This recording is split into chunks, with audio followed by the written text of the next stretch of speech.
Hello guys, welcome back to the channel. Today's video is from Crowley, YouTube's darkest videos, part 5. I did part 6, part 7. If you like and love those kind of videos, stories, you are in the right place. And don't forget to subscribe to lights, comment below. This is 2025. I need some love. Show me some love and let's jump in, guys.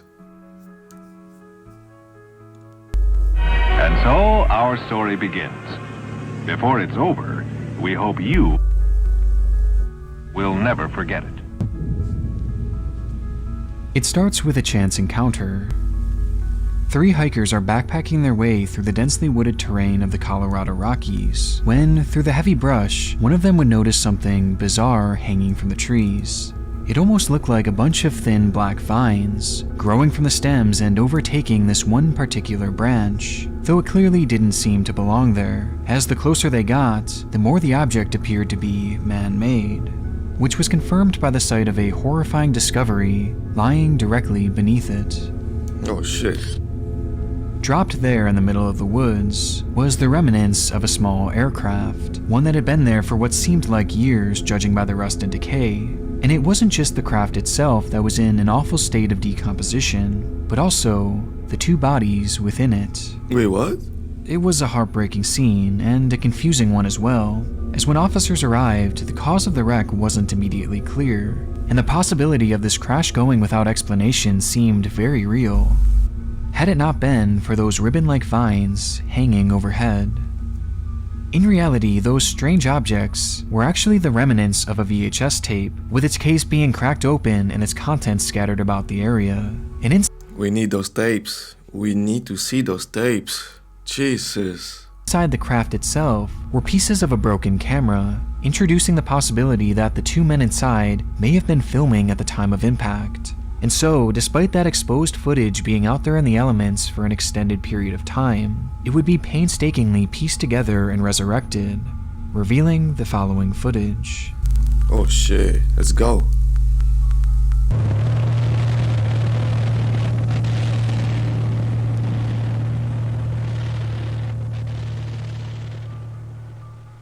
On board the airplane had been 36-year-old pilot James Cadell, who had been taking his friend Ronald Wilmond for a flight from Granby to Jeffco, 2 regional airports in central Colorado near the foothills of the Rocky Mountains, which explains the breathtaking scenery that's so apparent throughout the footage.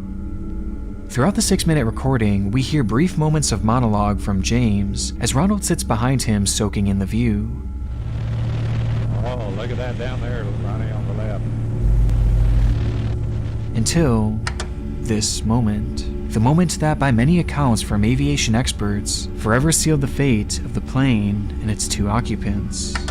All around them were tall mountains, which, despite looking beautiful, were soon going to become obstacles for the pilot, as due to something known as density altitude, the small aircraft would not have been able to climb to a higher altitude with enough time to avoid them. Though strangely, nothing is mentioned by James about this unfolding reality, leading some to theorize that he was distracted by the view, and maybe even looking downward at the pristine lake, while the No way, my boy. No way. Jesus. mountain crept closer and closer. It's painful once you realize the predicament they're in, as the closer they get to those mountains, the less chance they have at maneuvering around them. And by the time they do realize, it's already much too late.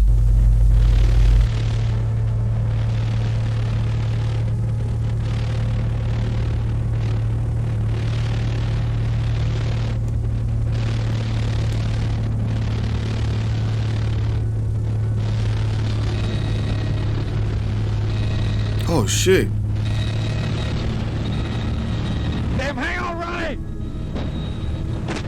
Oh shit.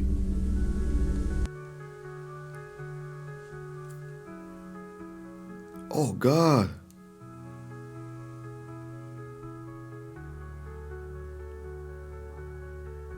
Jesus. Recognizing their plight of certain death ahead, James was forced to attempt a nearly impossible U-turn, which ultimately would stall the plane. sending them careening to the fast approaching ground below, where the footage cuts out moments before impact, ending the lives of these two friends in an instant. And it's there that the wreckage would sit for over 3 years until those backpackers just so happened to take that same route. Today, 3 years. Wow, that's long, very, very long. the video is used as a teaching lesson for so many up-and-coming pilots, as countless schools across the country show the tape to their students in the hopes of preventing a similar tragedy. But evidently, the film has also found a home in the depths of this very site, where it has come to be known as one of YouTube's darkest videos. For once again, he Let's has go, come Nick. face to face with the adverse effects of density altitude. Let's go, Nick. Let's go. I love Nick. Jesus, I like that. I like that. I like that. If you guys love those kind of videos, you are in the right place. Let's create a community here. You know what I mean? The goal is to reach 1,000 subscribers. You know? I don't know if it's possible. If you guys gonna help me to do that by the end of February. But hey, you never know. I still believe. I still count on you. You guys can show me some love. And I need that love, I need that energy to keep producing, reacting, and giving you what you want. Thank you guys. Here it is. Is this for me? It's all yours. Now, who is left? It was only the 22nd of December in the year 1990, but that didn't stop Vaughn Taylor from kicking off the holiday early, as he sat by the tree pulling out gift after gift and opening them in front of an old VHS camera. Behind that camera was Edward Deli, a longtime companion of Vaughn who seemed adamant on filming his friend's reaction to the presents. You got a light flashing on the front of that. I don't know. Find out. How am I supposed to find out? And LeMay. Come on, cat stuff. Oh, wow. What is it? Baseball card.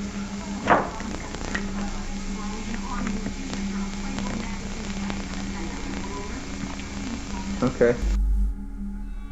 The video is a bit awkward, as the two momentarily bicker about the camera recording, and Vaughn hardly seems to acknowledge or show any sort of gratitude in response to the gifts he's receiving. But it's seemingly nothing too out of the ordinary, and is probably reminiscent of so many other home videos out there of friends and family members timidly opening up their presents, except for one overshadowing detail, with that being who these men actually are. Yeah. Look, I'm scared. What the hell is going on here? I'm looking at the man's face and I'm like, I'm scared. And it's an old tape, so I'm like still scared. What the hell? Before this video was taken, both Vaughn and Edward had served time in prison, Edward for arson and Taylor for aggravated burglary. And upon their release, it was hoped that the two were now reformed and would be able to live more lawful lives, which could not have been further from the truth. Almost immediately upon being released, Vaughn would call one of his friends to tell them that both he and Edward had plans to go into the mountains and, quote-unquote, shoot some people. And from there, Yo, what the hell?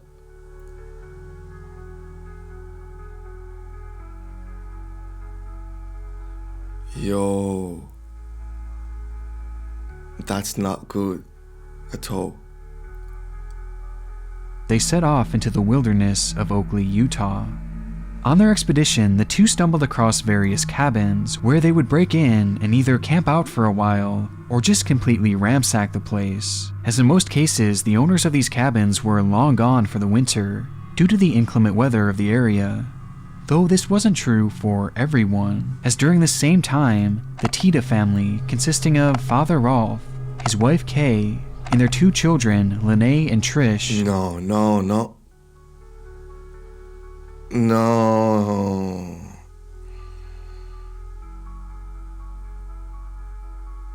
On God, no. Please, please. Along with their 76-year-old grandmother, Beth. Grandma too? Not the grandma. Please. The grandma too? Potts had been staying in their cabin to celebrate Christmas together, and so on the morning of the 22nd, the family would go into nearby Salt Lake City to finish off the last of their Christmas shopping, leaving the cabin unattended at the exact same time that Vaughn and Edward happened to be strolling through the area. Upon breaking in, the two quickly recognized that whoever was living there had only just momentarily stepped away and would be returning at the very latest by Christmas, as evidenced by the gifts sitting under the tree. And finding their first real opportunity to carry out their intended goal of murder, the two hunkered down and waited for the family to arrive back home. While hiding out, it's unknown what exactly the two had done to pass the time, except for a brief few minutes in which Edward would pick up the family's VHS camera and record Vaughn as he tore into the family's gift. Oh, God.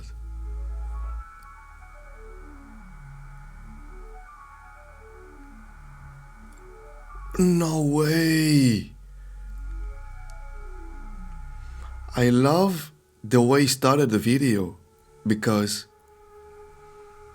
I think me and you and everybody is going to think that there's a family, you know, Christmas, family, exchanges gifts, and stuff like that. But not. This is the house of the other family. Oh no, God, that's crazy. The added context makes this video all the more disturbing, as Vaughn was opening gifts belonging to the family that they were waiting to kill. Yeah. And it's made all the more chilling when you notice that Vaughn is carrying a gun, along with the moment that he says Lene Tiede's name as he reads it on the gift wrapping. And Lene. And worst of all is that the gravity of the situation they were currently in clearly had no impact on these two men, as they were completely emotionless. Yeah, I saw the gun too, but I was a little bit confused. So I said nothing, but I saw that. And I was like, the hell? Now everything makes sense. And unsurprisingly, things only get darker from here, as after a few hours, Beth, Kay, and Lene would pull into the driveway. Upon entering the house, the pair of men would immediately point their guns at the family and start making demands, to which Lene responded by praying to God that her and her family be spared, which was of no use, as Edward turned to her and claimed that her prayers wouldn't work, as he only worshipped the devil. And moments later, the two would grab her No.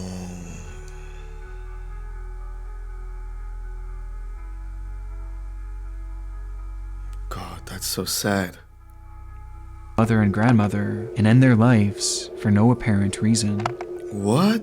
This left only 20-year-old Lene, who tried desperately to convince the men to leave, knowing in the back of her mind that her father Rolf and sister Trish would be arriving soon. But it was to no avail, as her pleading was interrupted by the sound of another snowmobile pulling into the driveway. Upon exiting their vehicle, both Trish and Rolf would be held at gunpoint, with Rolf being told to strip his clothes and give up all his money. Again, pleas were made to just take anything and leave them alone, but the two men remained unfazed. They wanted to cause pain and anguish to anyone and everyone, and nothing was going to stop them. And so, Vaughn pointed his gun at Rolf and pulled the trigger, striking the man in the face before delivering one final blow to the back of his head, leaving God. just the two daughters. That's nasty. That's nasty. For no reason. Just like that. You get out of the prison and you start like offing people for no reason. You went a lot through in prison, but that's not the reason to start offing people like that, right? That's crazy. Having thoroughly decimated what just an hour before was a happy, healthy family, Vaughn and Edward would cover Rolf and the cabin in gasoline and set them on fire, before hijacking the snowmobiles with the 2 remaining daughters and driving away down the hill to a nearby road. Wait, what? However, they weren't alone. On their way out, the kidnappers and their victims would notice a man waving to them in the distance, with the individual being Randy Zorn, their uncle, who recognized the 2 girls and attempted to flag them down. However, knowing that had they acknowledged their relationship, it would almost certainly get the man killed, they chose to ignore him and told the kidnappers that they had no idea who he was. Sensing something was off, Randy would follow the group down the mountain where the men were now loading into the family's car. He waved to them once more, this time yelling at the group to stop and even running after them, but again the girls pretended not to know them, sacrificing a chance at being saved in order to protect their uncle. That's a good move right there. That's a good move. Because, yeah, that's a good move. That's a good move right there. Very intelligent. In that moment, that's impressive. Confused by this bizarre encounter and apparent urgency from the girls, Randy began to fear that something bad had happened at the family cabin, which was only confirmed when he heard another snowmobile tearing down the mountain. On it was a barely clothed Rolf, who despite being shot in the head twice, set on fire, and his eyes being almost completely swollen shut, was somehow alive and had managed to get on a snowmobile to find help. And it was there that he told Randy, No way. What the hell is going on in Utah? Shot twice, put on fire, survived, and managed to follow these guys and try to help his daughters. That's insane. God's there. That's a God move right there. God said, no, not today. Not today, my boy. You're gonna leave. I've been shot, And find your my wife daughters. has been killed, and my daughters have been kidnapped.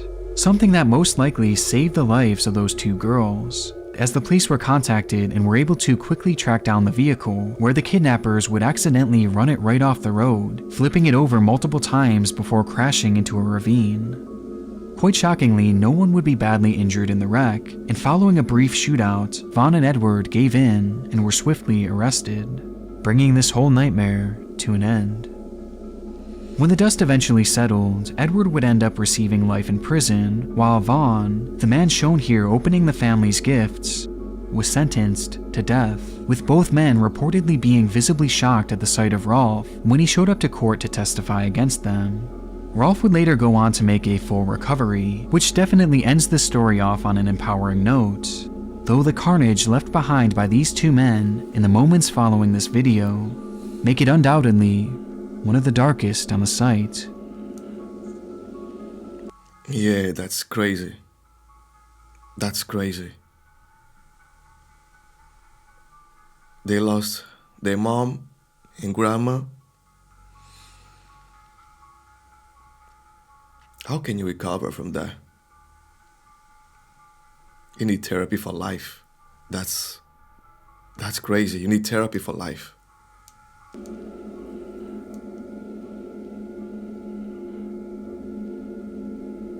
He's still alive? No way.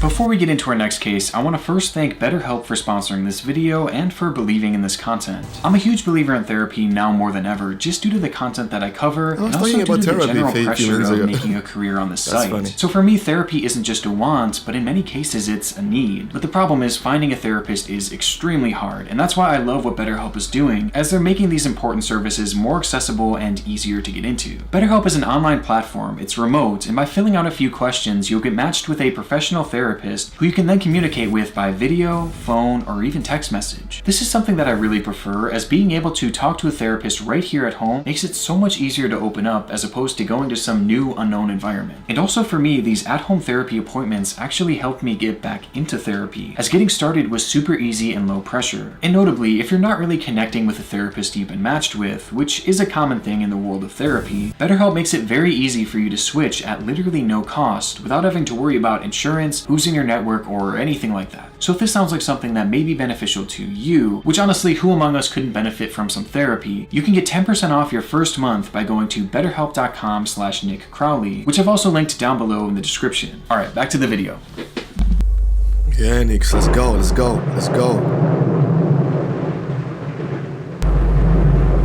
I gotta keep watching the southwest side. It's where most of them come from. You think it's likely? No. The odds are way against it, even in weather like this. But there's always a chance.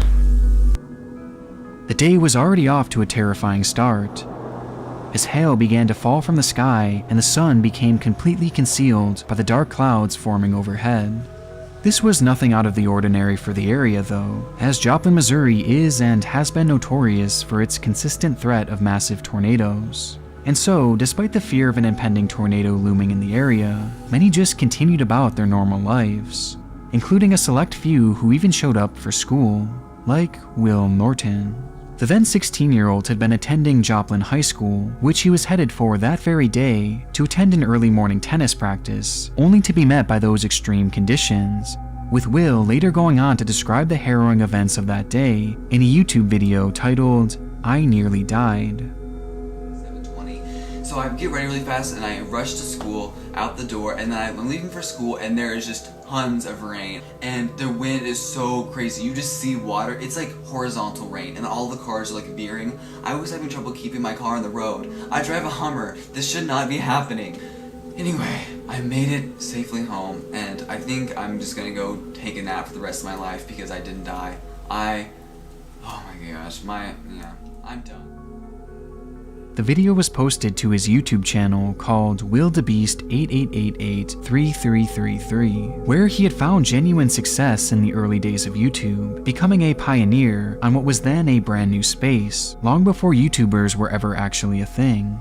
But throughout his entire channel, this upload was by far the most chilling, not just due to the brush with death he experienced that day, but because of the events that would unfold just 2 years following its release. The date was May 2nd, 2011, but for students of Joplin High School, they simply referred to it as Graduation Day, the day in which Will and his classmates would walk the stage into the next chapter of their lives. It was an event that Will and his family watched excitedly from the crowd, before the moment was interrupted by the ringing of a tornado siren. These sirens lasted only around 30 seconds, leaving many unfazed as they were practically a daily routine in the area, given just how common severe weather was. And with no further alerts coming through their phones, aside from a standard warning letting them know that conditions were ripe for a tornado, things continued on as normal from there. With the rain now starting to fall, Will's sister Sarah, along with their mother and grandmother, chose to hop in the car and head home in order to get a head start on preparation for the night's graduation party, leaving Will and his father around 20 minutes behind, with Will driving the two home in his beloved Hummer, which he had mentioned often across his channel. And with that, the family was split up into two cars, one that at this point was almost home, and another that was just beginning their route. Which is when things began to get more worrisome. Suddenly, the rain fell even harder, and the winds began blowing horizontally, to the point that trees were starting to bend over and eventually break due to the strain. Recognizing the worsening conditions, Mark would call Sarah, who had just arrived at home, to ask her to open the garage for them so they can pull right in and avoid having to get out in this worsening weather. A request that couldn't be completed, as right after their phone call, the power would suddenly shut off, rendering the door impossible to open. And so, Sarah called back with the update to let the two know that they would likely have to park outside and make a run for it through the front door. Though by this point, the sound of wind was nearly deafening over the phone, and despite repeatedly asking, "Dad, where are you?" all she could hear was wind, until the sound was broken by her father yelling, "Will, pull over. there's the tornado. Pull over. From the KSN Storm Center, this is a severe weather alert. Good evening. We've got some information on this storm. Let's go ahead and go to the Freeman First Alert Doppler radar. Trained weather spotters in Galena are reporting now sightings of funnel clouds going off in Joplin. Those are definitely power flashes that we are seeing on the ground. Have a tornado on the ground? This is a tornado. Yeah, this is a very dangerous situation. We cannot stress this enough. If you are in Joplin, please take cover. No, it is certainly going off. Caitlin, I'm just looking out the door right now. Please do not go outside. That's scary. Jesus. Towering in front of Will and his father was a massive 1 mile wide tornado, with its winds gusting around 250 miles per hour. It was an EF5, the highest ranking a tornado can achieve, and now Will and Mark were directly in its path. Suddenly, all Sarah could hear over the phone was the sound of crashing and destruction, before the call would be dropped. In that very moment, the tornado would come in direct contact with the Hummer, causing it to flip in the air multiple times, and despite Mark desperately holding on to his son, Will would slip through his father's arms and be sucked out of the car's sunroof. Jesus. Somehow, Mark would manage to survive the direct hit of the tornado, but so many others were not as lucky, as the disaster would leave a staggering 158 people dead, including Will, who despite being missing for days, would be found at the bottom of a nearby pond days later. The story alone is incredibly grim, but it's made all the more disturbing by the video posted 2 years before, which now features so many chilling moments of foreshadowing. I'd pull over into the big puddles and I was like, ah! Keep in mind, I drive a Hummer, so really I shouldn't have any reason to be scared. Anyway, I made it safely home, and I think I'm just gonna go take a nap for the rest of my life. I'm done. I am done. I'm never driving in weather again, ever. Bye, guys. But although this certainly classifies as one of the darker videos on the site, the Norton family has turned this tragedy into something positive and celebrates his life as opposed to focusing on his tragic passing, with Sarah herself even bravely coming forward and releasing a video outlining her entire story of that day. He's in a good place. It's just hard on us who are left here dealing with all of it, but it's okay. He's just in the best place ever. So yeah, that's something to be happy about. He wouldn't want us to be sad.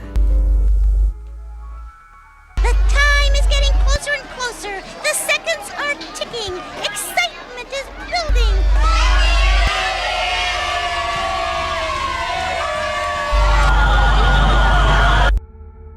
It was set to be the party of the year, a celebration to say goodbye to 2008 and hello to a brand new promising year. It was New Year's Eve, the day where everyone is looking for a fun party to attend. And in Bangkok, Thailand, the Santika Club was the place to be. The event was dubbed Goodbye Santika, hitting on the theme of leaving the past behind and starting fresh in this new year. And in preparation, promotional commercials would be shot and aired all throughout the region, building up even more hype for the much anticipated event.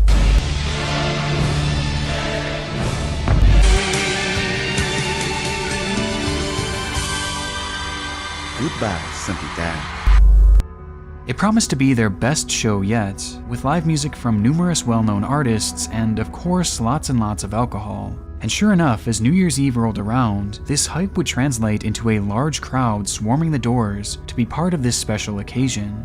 And as the clock ticked closer and closer to midnight, the crowd only continued to grow, with it being estimated that as many as 1,000 people were in attendance. At this point, very few videos exist from this night, though in the time since, 3 key clips have come forward that piece together the events which transpired once the crowd had gathered.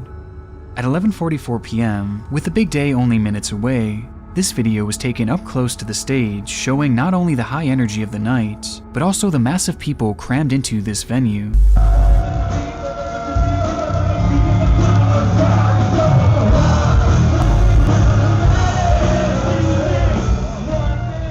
It truly was the place to be, the kind of party that so many would have loved to be part of. But this wasn't even the main event. Midnight was fast approaching and the owner of the club had promised a spectacle, that the city would never forget. And so an idea was hatched to give patrons sparklers which would be lit and used during the countdown.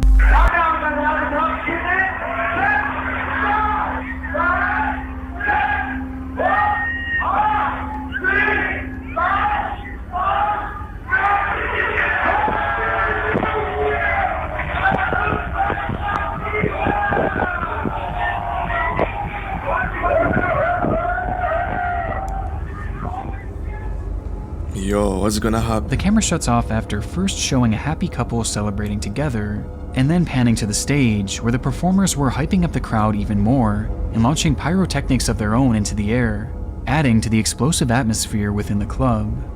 And finally, we have our third and final video, this one having taken place just a few minutes following the cell phone footage. Only this time, the cameraman was outside of the venue. I'm scared right there.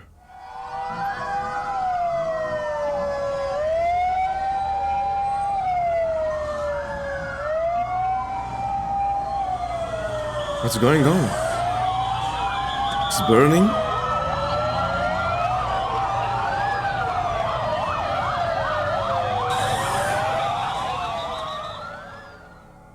What happened? No one really knows how it started. Perhaps it was the fireworks launched indoors as part of the performance. Or maybe it was the countless sparklers handed out to a sea of drunken people. Or potentially it was a combination of both. But regardless, somehow a blaze had erupted, quickly spreading to the club's ceiling, where the crowd would actually cheer it on, mistakenly believing that it was part of the event, as at that same exact time, a band just so happened to be performing by the name of House Band. Burn. By this point, the performers knew immediately that the fire was unplanned and that an emergency was brewing, and so they slipped off the stage and out the back exit, with no guidance being given to the 1,000+ people in the venue, none of whom had realized the danger they were truly in, until the power would shut down, with the inside falling pitch black and silent, save for the crackling of the spreading fire, illuminating the area to avoid, but not the area to run to. And suddenly, panic-driven chaos ensued. There were multiple exits, but just too many people, too much darkness, too much smoke. And in the matter of just a few minutes, the fire had consumed every inch of safety within that building. They were trapped inside? In dark? And smoke?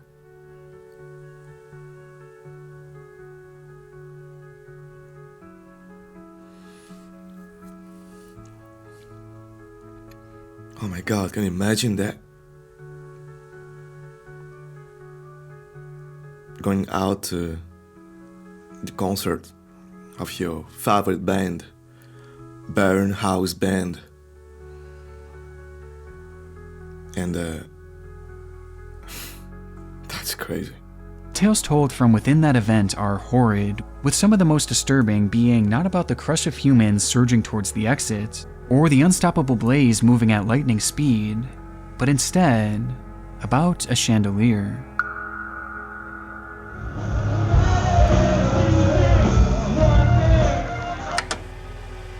In the video preceding the disaster, we see briefly through the low-quality imagery a chandelier, the club's crown jewel, measuring in at a whopping 10 meters in diameter and weighing over a ton. And while the fire began to spread to the ceiling, it came in contact with the base of this massive artifact, causing it to heat up and eventually snap from its supports, landing on top of the crowd below and taking the lives of multiple people. Wow.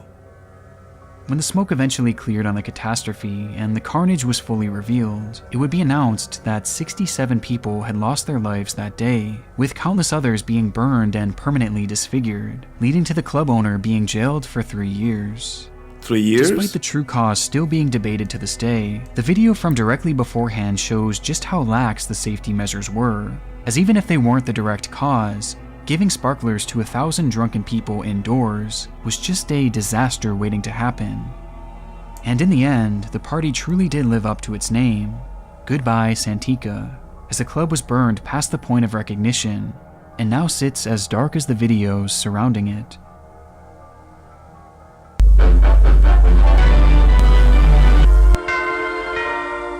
That's crazy.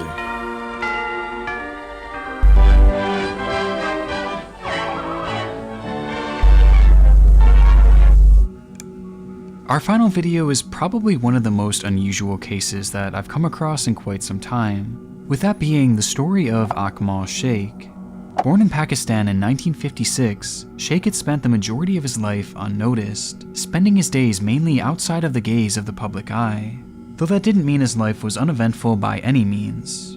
Over the years, Shaikh would move from country to country starting numerous new businesses, like in the 80s when he moved to the US to become a real estate agent, and then in the 90s when he moved to London to start a minicab business.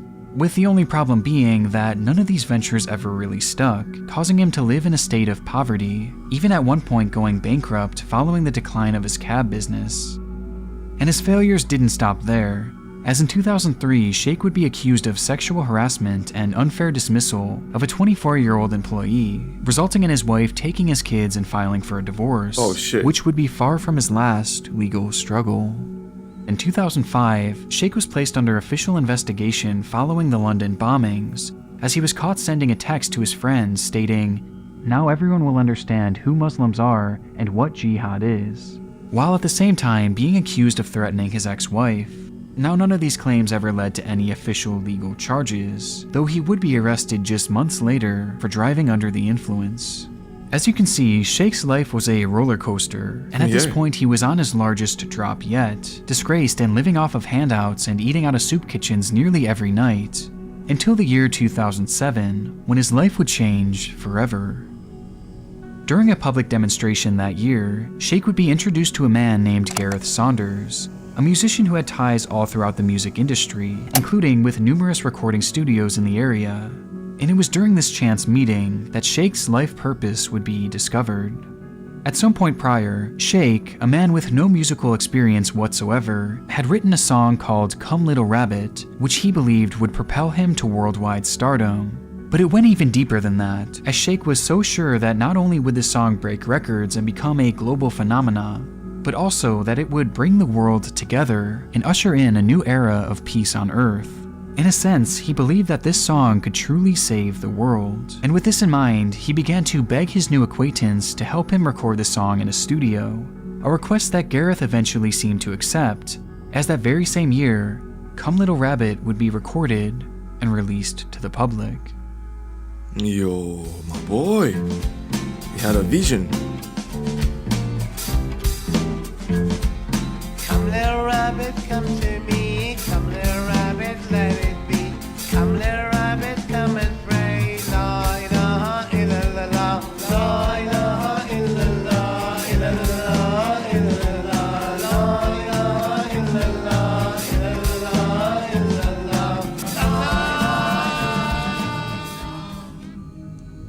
As you can probably tell just based on how things are going so far, the song did not perform as intended, and sadly the world did not come together in harmony upon its release, likely because the song just wasn't very good.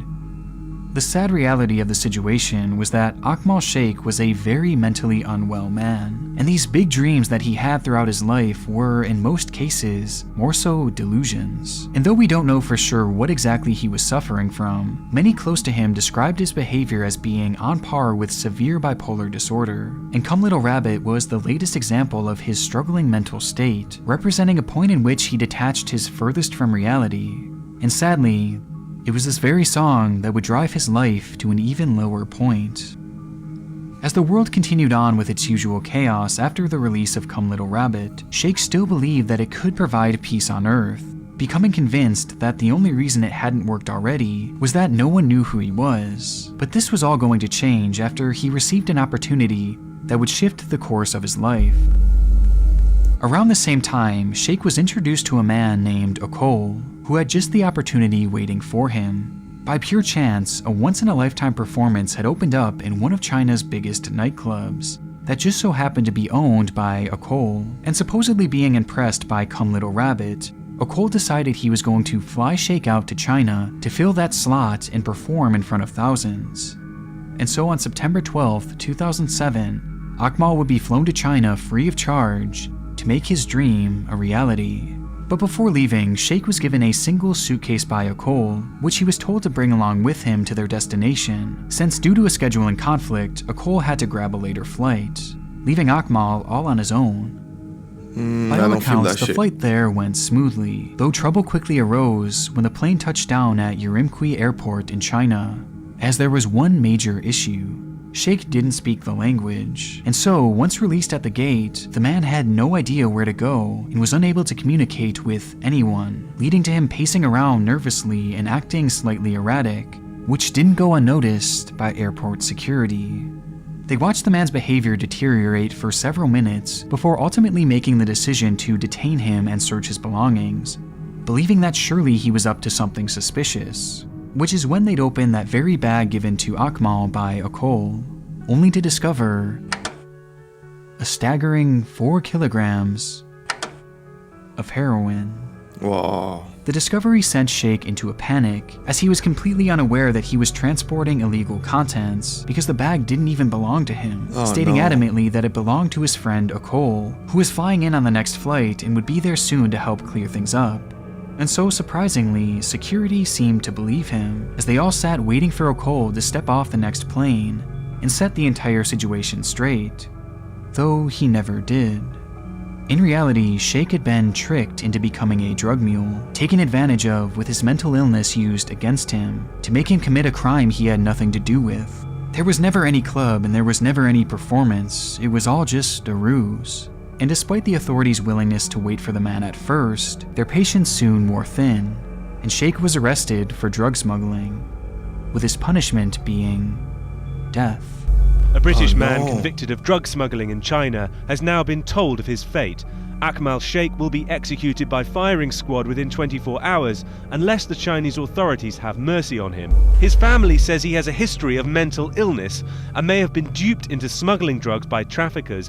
The decision was extremely controversial all across the world, with the backlash leading to the case being heard for a second time in 2009. And despite numerous requests by Shaikh's lawyer to have the man undergo a mental evaluation, as he had been quite clearly taken advantage of, they were rejected, and the initial ruling was upheld, with a date being set for his execution on the 29th of December.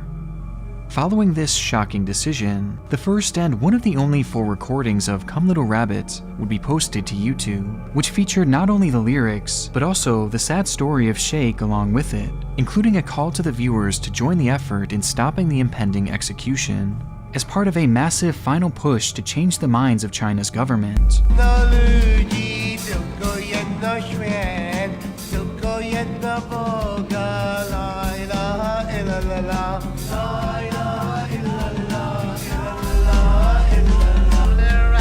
Come to me, come little rabbit, let it be. Come little rabbit, let us pray. La ilaha illallah.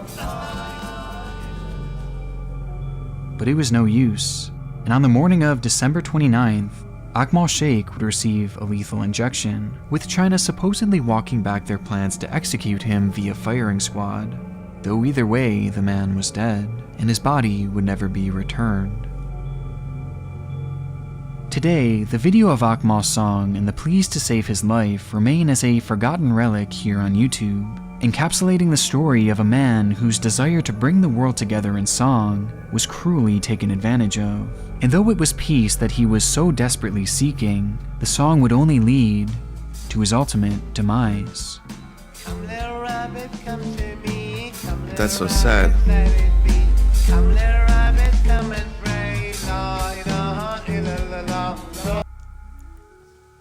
That is so sad. God. Wow. Thanks Nick Crowley for the video.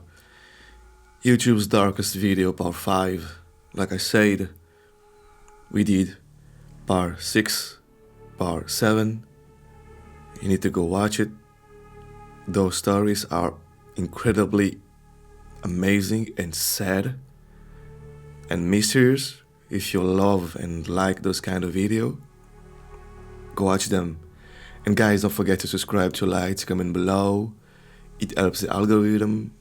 It helps me to grow the channel. My goal is to reach 1,000 subscribers by the end of February. So if you want to help me, if you want to show love, so I can create the community with you guys, hit the like button, subscribe, follow, and Yeah, till next time, take care of you and the family. Peace, I'm out.